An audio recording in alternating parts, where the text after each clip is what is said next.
We were at an aerodrome. It was a totally grassed aerodrome. I think it was called Malta, and there were snakes there. And obviously, in this instance, I'd flown in the afternoon and parked the aircraft, and I think the snake had been attracted to the warmth of the engine. And obviously one had crawled up the undercarriage, and I think it got into the aircraft somehow or other. And I was on an early morning flight the next morning, and I took off, and not knowing anything. And I was on patrol we were at 10,000 feet. It's in my logbook, I've forgotten the exact position.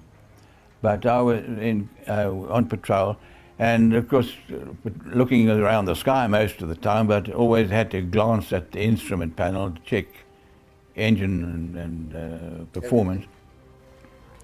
And there was a ruddy 2-foot snake crawling across the instrument panel. So the little sort of funny thing about that part was I think we were flying fours. Yeah. I just called up on the RT and said, I've got a snake in my cockpit. So some bright spark comes back, it says, put it back in your pants.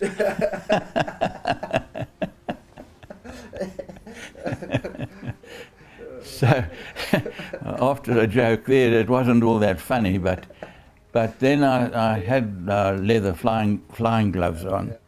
And at 10,000 feet, I thought quite logically, and it was actually quite calm thinking, that if I've got to use oxygen at 10,000 feet, the snake can't be feeling very good. So, so it's probably not going to be much harm. Yeah. So I waved my gloved hand over its head and face, and it didn't move. So I grabbed it by the neck and put my thumb into its throat, and I just squeezed and I held tight. Well, obviously its reaction was to wind itself around my wrist. So there I sat with my throttle arm with a snake in my thumb, and I got to so I kept it like that for a while until it went numb, and then I threw it overboard. And then I was sorry afterwards when I got down, because there was some doubt about the validity of having a snake up there. And if I'd brought the damn thing back, it would have been proof. And that one's lived with me forever, because every time we meet anybody, they say, oh, tell us about the snake.